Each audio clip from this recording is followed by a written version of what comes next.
I never thought I'd be defending my own home from my mother-in-law of all people. But if you'd met Margaret, you'd understand. She's the type of woman who walks into a room and immediately starts scanning for flaws dust on the shelves, a cushion out of place, or, in my case, an entire house that doesn't meet her absurd standards. I live in the house my grandmother left me, a beautiful old Victorian that's been in our family for generations. It's not perfect. The floorboards creak, the plumbing occasionally has a mind of its own, and the wallpaper in the hallway is a little faded. But to me, it's home. Every corner holds a memory.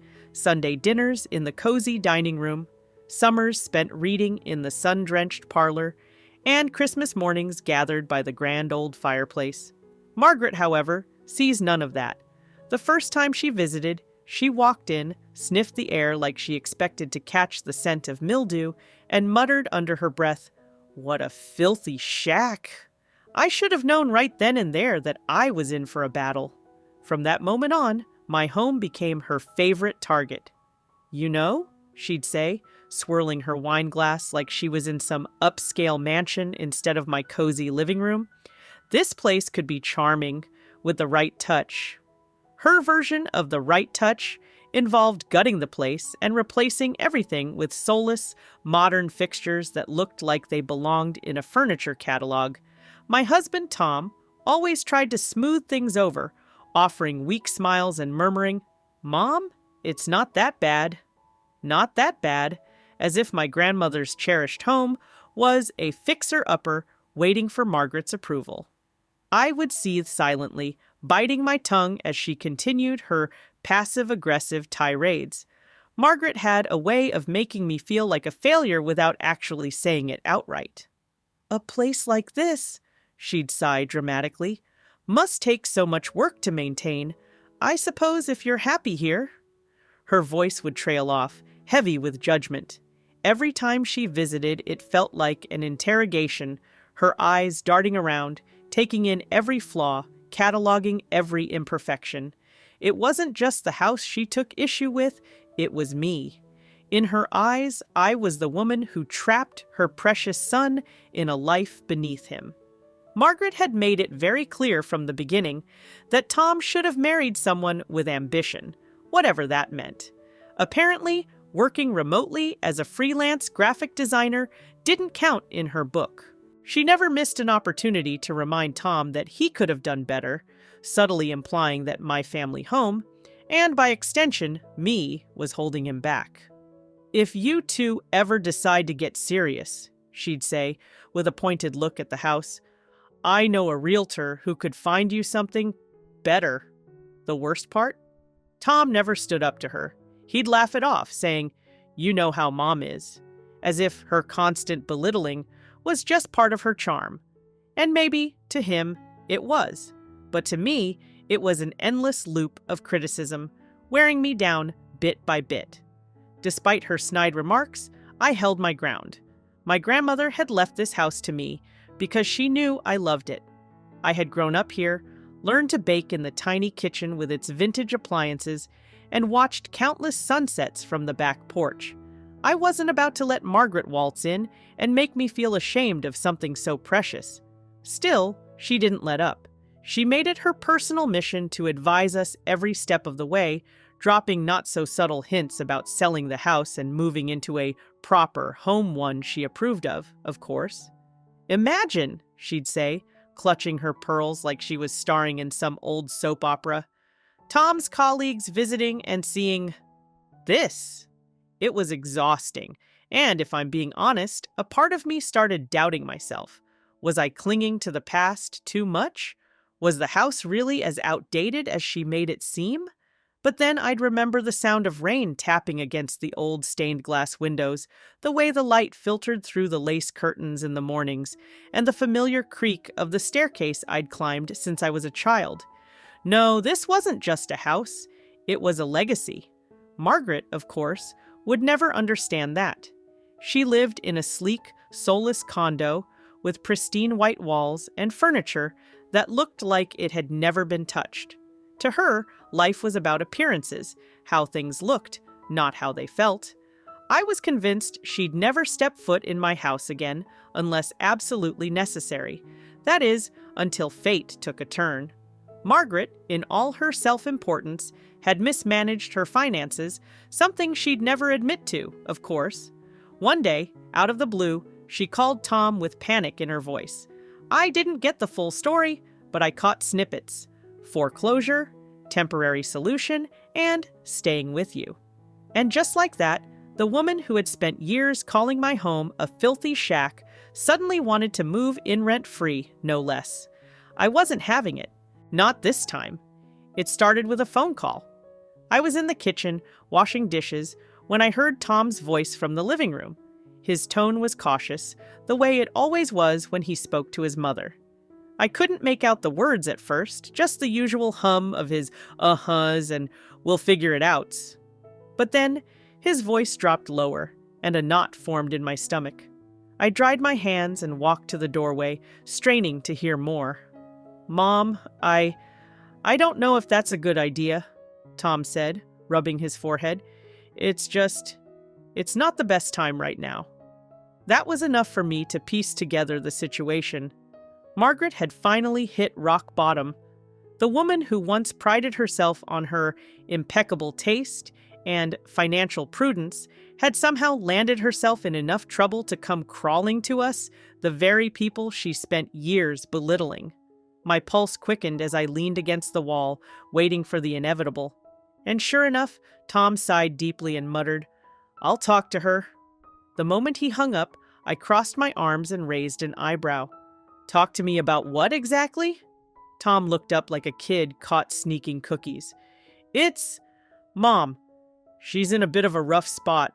Some bad investments and, well, she lost her house. I blinked. She lost her house? A smug part of me wanted to ask if it was because she was too busy judging mine to manage her own affairs, but I bit my tongue. She just needs a place to stay for a little while, Tom said, trying his best to sound casual. You know, until she gets back on her feet. I stared at him, incredulous. Oh, so now my filthy shack is good enough for her? Tom winced. Come on, don't be like that. No, I snapped, stepping closer. Let me get this straight. After years of listening to her call my home outdated and embarrassing after all those times she suggested we sell it and upgrade, she suddenly wants to live here? Rent-free? Tom swallowed, clearly regretting having this conversation with me. It's just temporary, he said weakly. I let out a bitter laugh, shaking my head. Do you even hear yourself, Tom? She doesn't respect me. She doesn't respect this house. And now you want to invite her to stay under my roof? She's my mom, he said, his voice laced with guilt. And this is my home, I shot back. Your mom burned every bridge with me when she called this place a shack. If she didn't want to live in a filthy house, maybe she should have thought twice before trashing it every chance she got. Tom exhaled slowly, running a hand through his hair. Look, I get it, okay?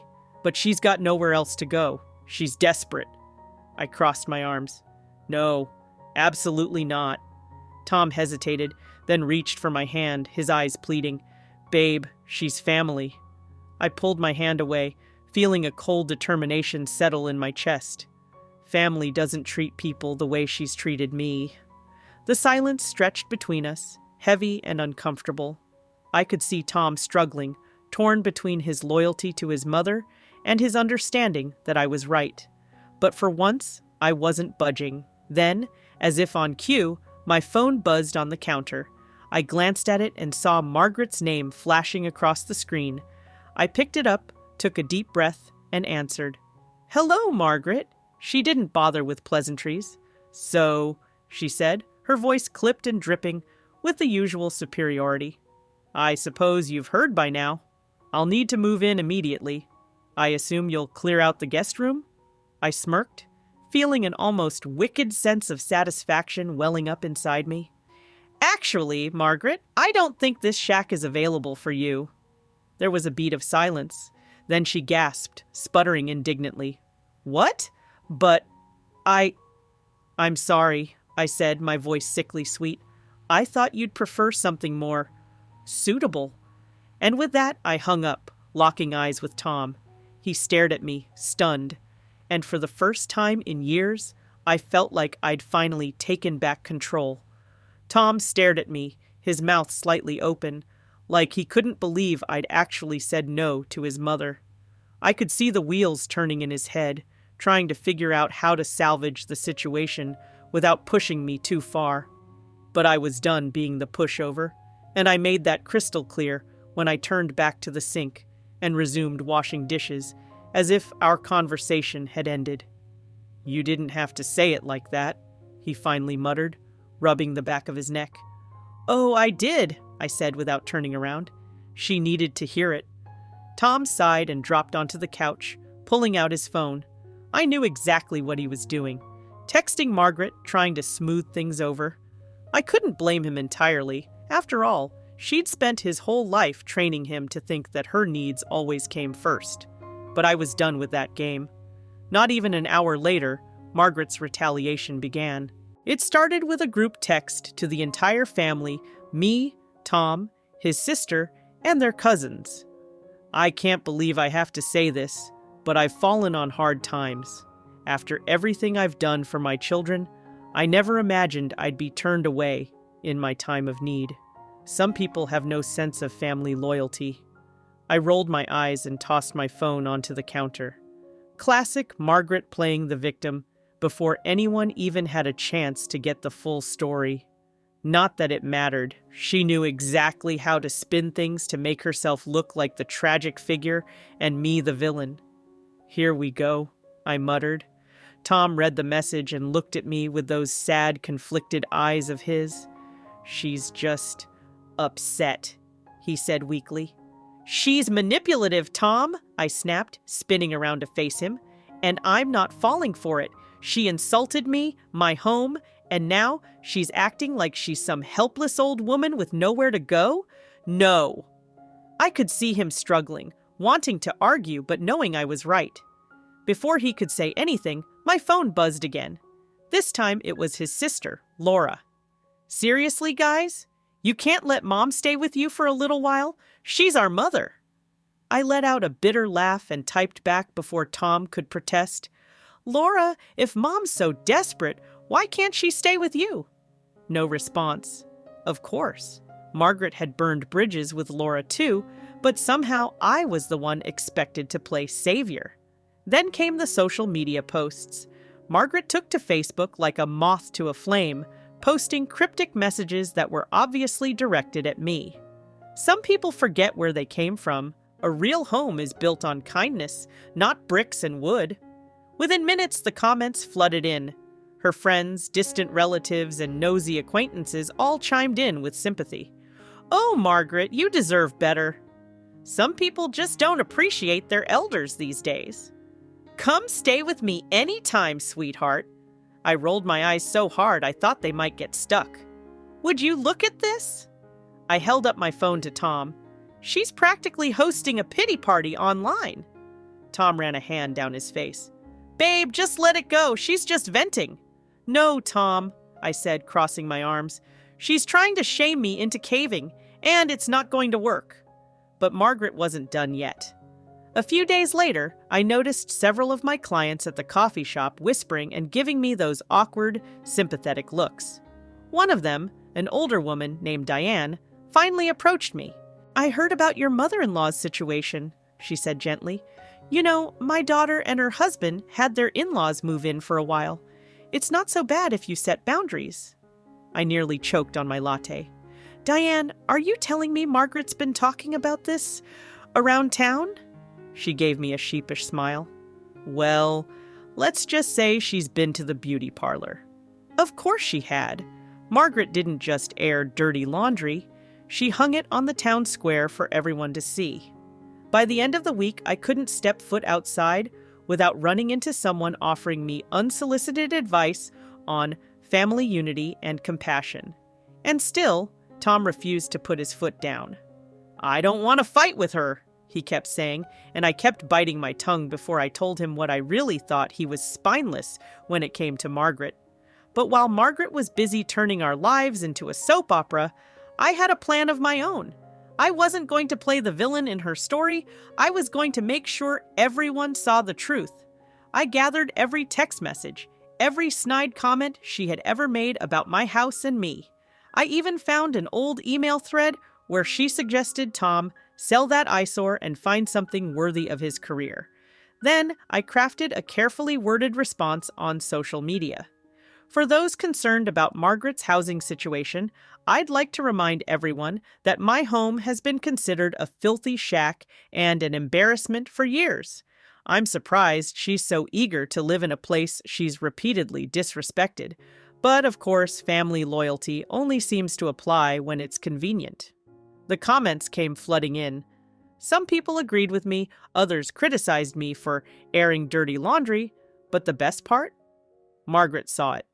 Tom's phone rang within minutes, and he answered with a cautious, "Hi, Mom." I could hear her screeching through the speaker. How dare she embarrass me like this? I'm her mother-in-law, not some charity case. Tom shot me a look, silently pleading with me to take the post down. I smiled sweetly and shook my head. She brought this on herself, Tom. Eventually, Margaret stopped trying to guilt me directly and moved on to other tactics, getting friends to call Tom, showing up at family events with teary eyes, and even offering to pay some rent if we let her move in. But I held firm. She called this house a shack, Tom. It's not good enough for her, remember? And when she realized I wasn't budging, Margaret did what she always did. She played the ultimate victim, cut us off for a while, and sulked. But for the first time, I didn't care. I stood my ground, and I had no regrets. The breaking point came on a Saturday morning. I was sipping my coffee, scrolling through social media, when I saw it. Margaret had gone nuclear. She had posted an entire essay about how she was being abandoned by her own children and left to fend for herself in her time of need. The comments were worse than before, filled with sympathetic offers of help, and of course, judgmental digs at me. Some daughters-in-law just don't understand the value of family. It's sad how people forget the sacrifices their elders made for them. I'd never let my mother-in-law suffer like this. My hands clenched around my mug, and I could feel the heat rising in my face. Margaret wanted to play dirty? Fine, I was done being polite. Tom walked into the kitchen, rubbing his eyes sleepily. "Morning," he mumbled, reaching for his own cup. I spun around, holding up my phone. "Did you see what your mother posted?" He blinked at me, still half asleep. "No, what now?" I shoved the screen in his face. "Read it, every last bit of it." His eyes widened as he scrolled. "Oh, wow." He sighed, running a hand through his hair. "She's really laying it on thick." I crossed my arms, my voice cold. "I've had enough, Tom. If you won't stand up to her, I will."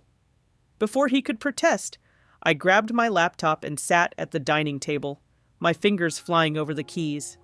If Margaret wanted a war, she was getting one. I typed out a long post detailing the years of insults Margaret had thrown at me and my home. I included direct quotes like when she called my house a shack and told Tom he deserved better. I explained how I had put up with her snide comments, tried to be gracious, and even offered to help in other ways. But I made it clear, respect is a two-way street, and I refuse to open my doors to someone who spent years disrespecting me and my home.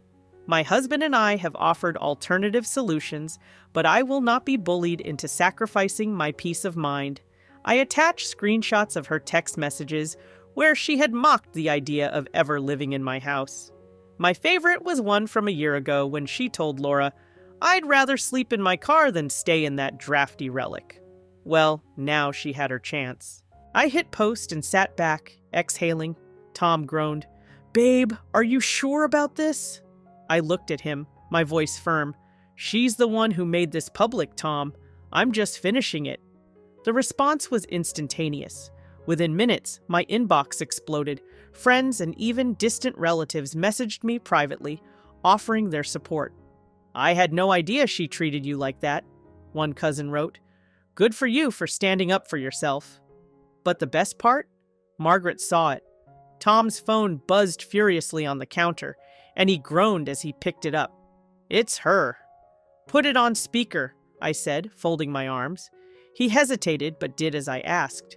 Margaret's voice crackled through the phone, high-pitched and furious. "How could you let her post those things about me?" she screeched. "Do you have any idea how embarrassed I am? Everyone's calling me, asking if I really said those things." Tom sighed, rubbing his temples. "Well, did you, Mom?" There was a stunned silence on the other end. I may have said some things, but I didn't mean it like that. You know how I am." Margaret's voice softened, adopting that fake sweetness she always used when cornered. "I was just trying to push you both to do better. I love that house, really." I rolled my eyes so hard it hurt. "Oh, Margaret, please. You spent years trashing my home. Now that you need a place to stay, suddenly it's not so bad?" Tom's lips twitched like he wanted to laugh, but knew better. Margaret huffed. "Look, I just think we should put this behind us. I'll move in, and we'll call it water under the bridge." I couldn't help it. I laughed. "Oh no, Margaret. That ship has sailed. If you wanted my kindness, you should have shown me some respect when you had the chance." "You can't be serious," she gasped. I smiled, feeling the weight of years of passive-aggressive torment finally lift off my shoulders. "I'm very serious. You called my home a shack? Well, this shack isn't available for you." There was a long silence, then a strangled noise, and the line went dead. Tom set his phone down and let out a deep breath. "Wow," he said, staring at me in disbelief. "I can't believe you actually said that." I shrugged. It needed to be said. For the first time in what felt like years, I felt completely at peace in my own home. The walls weren't just walls, they were mine, and no one, especially Margaret, was going to take that away from me. Margaret didn't call for a while after our last conversation, and honestly, it was the most peaceful few weeks I'd had in years. No judgmental stares, no passive-aggressive comments about my home, and most importantly, no pity parties blasted all over social media. Tom, to his credit, finally seemed to understand why I had put my foot down. He didn't bring up the topic again, though I caught him checking his phone every now and then, no doubt wondering when his mother would reappear in our lives. And reappear she did. One afternoon, while I was pruning the rose bushes in the front yard, Margaret pulled up in a car packed to the brim with suitcases and boxes. She stepped out, adjusting her oversized sunglasses and smoothing down her blouse like she hadn't just spent weeks bad-mouthing me to anyone who would listen. I stood up, wiping my hands on my gardening gloves. "Margaret," I said coolly, "what are you doing here?" She pursed her lips, clearly trying to regain the upper hand. "Well, I figured you'd have calmed down by now. Thought we could revisit our arrangement." She gestured vaguely toward the house, as if she were some royal figure gracing me with her presence. I almost laughed. "There is no arrangement," I said firmly. "I told you, my home isn't available to you." Margaret's expression hardened. "For heaven's sake, dear, I'm your mother-in-law. Have some compassion." I folded my arms, my voice steady. "Compassion works both ways, Margaret, and from where I'm standing, you've never shown me an ounce of it." Her mouth opened and closed, but she had nothing to say to that. She turned to Tom, who had just walked onto the porch, looking like he wished he could disappear. "Tommy," she said, her voice dripping with manufactured hurt, "are you really going to let your wife speak to me like this?" Tom sighed, rubbing the back of his neck. "Mom, we talked about this. We've offered to help you financially, but moving in isn't an option." Margaret gasped, like she'd been slapped. "So that's it? You're just going to abandon me? After everything I've done for you?" I raised an eyebrow.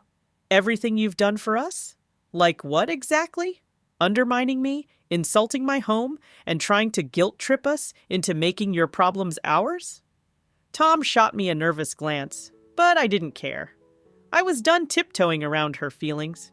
Margaret's lips pressed into a thin line. "I suppose I'll just go stay with Laura," she huffed. I smiled sweetly. "Good idea. I'm sure she'll love having you." Margaret's face darkened, and without another word, She climbed back into her overstuffed car and sped off down the street, leaving a cloud of dust behind her. Tom let out a long breath, stepping down onto the lawn. "You really didn't hold back, huh?" I shrugged. "She needed to hear it." He chuckled, shaking his head. "Yeah, I guess she did." From that day on, things were different. There were no more tense phone calls at odd hours, no more snide remarks at family gatherings. Margaret went silent for a while, licking her wounds, I'm sure. When she finally did reach out, it was through Laura, who relayed the message that Margaret had found a small apartment and was making do. It wasn't the lavish lifestyle she was used to, but it was hers. As for me, I felt a new sense of pride every time I walked through the halls of my grandmother's home. The floors still creaked, the wallpaper was still faded, but it was mine, and no one, not even Margaret, could take that away from me. Months passed and life settled into a peaceful rhythm. Margaret, much to my surprise, had seemingly accepted her fate. She still made the occasional passive-aggressive comment during family gatherings, but it lacked the sting it once carried. Maybe because I finally knew my worth, or maybe because she knew I wouldn't take her nonsense anymore. Tom and I grew stronger through it all. He admitted one evening, over a quiet dinner on our back porch, that he was proud of me for standing my ground. "I should have stood up for you sooner," he said, squeezing my hand. I smiled, looking around at the house I fought so hard to protect. Better late than never. As for the house, I made a few updates. Fresh paint in the hallway, new curtains in the living room, small touches that honored my grandmother's memory while making it feel even more like mine. Margaret might have called it a shack, but to me it was, and always would be, home.